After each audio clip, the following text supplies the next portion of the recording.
monument de théâtre, Shakespeare est un dramaturge toujours aussi apprécié. La Compagnie des Aphoristes et leur metteur en scène, François Parmentier, ont choisi de monter Richard III, une pièce politique sur fond de guerre des roses. Les York et les Lancastre s'étripent. Richard III ferait tout pour avoir le pouvoir. Les crimes se succèdent. On découvre cette mise en scène contemporaine sur ces images d'Aurélie Tessier.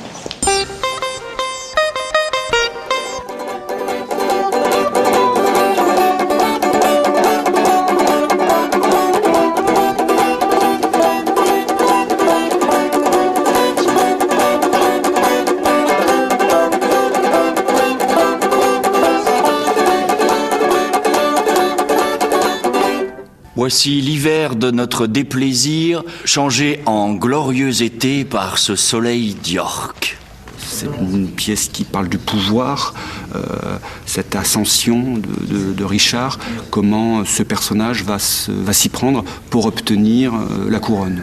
Alors bon, c'est une pièce politique et qui, pour moi, s'inscrit complètement dans notre époque. Oui, la reine de ce pays connaît peu de joie.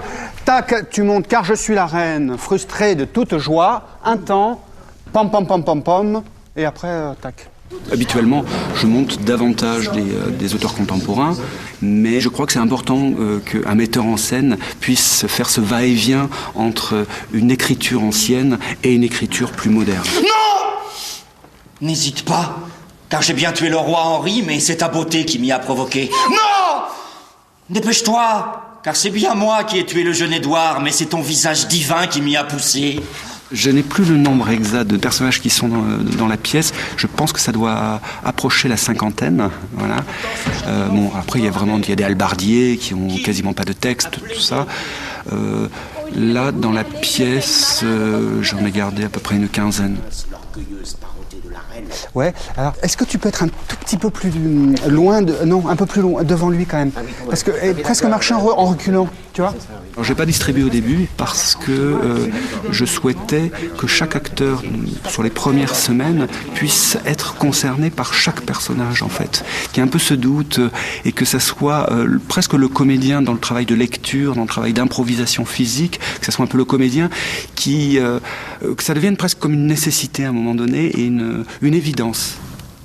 Envoie-lui, par l'homme qui a tué ses frères, 2 cœurs sanglants, où seront gravés ses noms, Édouard et York.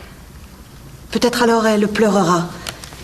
Présente-lui aussi, comme autrefois Margaret présenta à ton père, trempé dans le sang de Rutland, un mouchoir.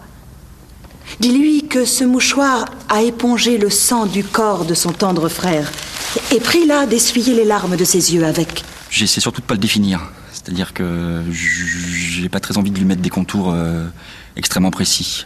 J'ai envie de le laisser un peu dans un état pas flottant, mais faut qu'il garde une part d'ombre quand même, quoi. Supposons que j'ai fait tout cela par amour pour elle. Alors elle ne peut que te haïr d'avoir acheté son amour au prix de tant de sang. Ça fait partie des grandes figures du théâtre.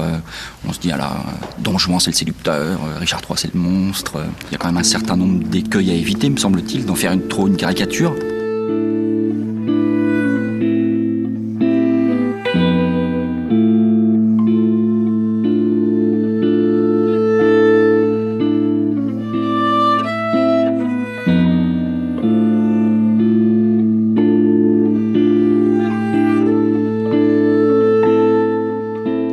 Il faut illustrer, mais il faut qu'on nous oublie. C'est un double challenge. On est le fond de tableau. On doit porter et aider la parole à passer. Si on entend trop la musique, on perd le sens de la parole.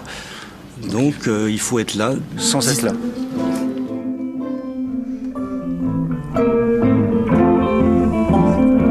Doucement. Shakespeare a toujours apporté dans ses pièces, dans ses mises en scène, parce qu'il était metteur en scène, un aspect ludique.